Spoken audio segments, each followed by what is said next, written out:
Le nom de Aaron Taylor Johnson est sur toutes les lèvres.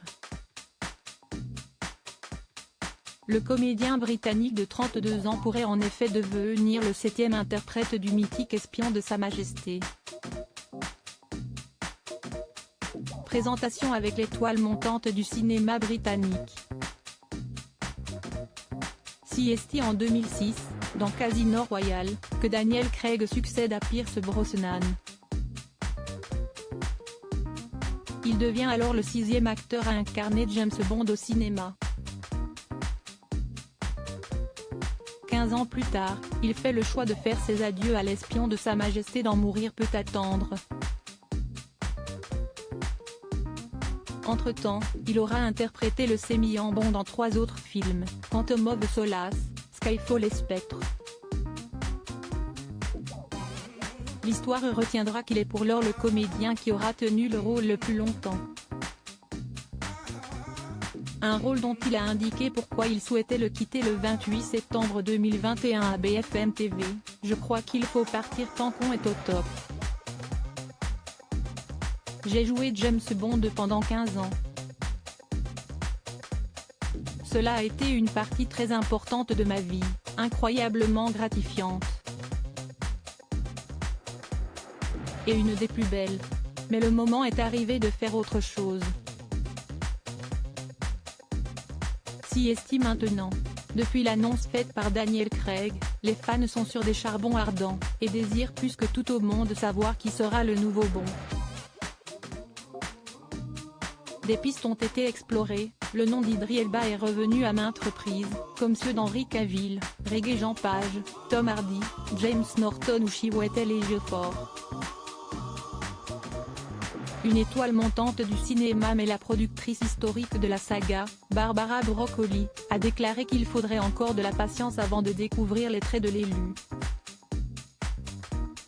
Les bookmakers ont pris la chose très au sérieux et misent sur une étoile montante du cinéma britannique, Aaron Taylor Johnson.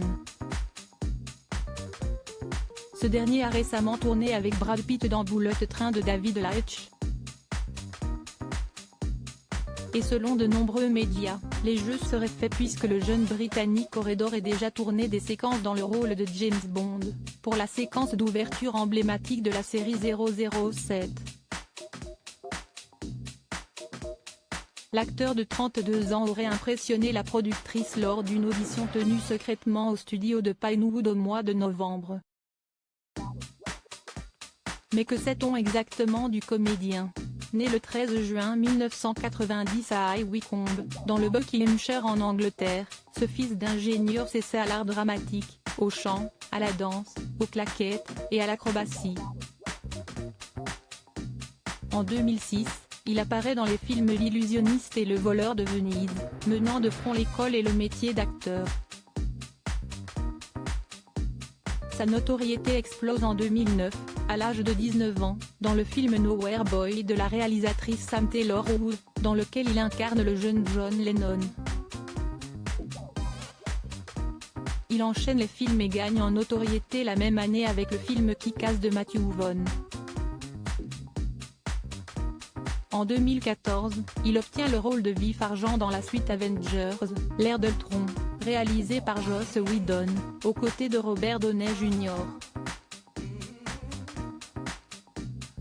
Chris Evans, Chris Hemsworth, et Mark Ruffalo.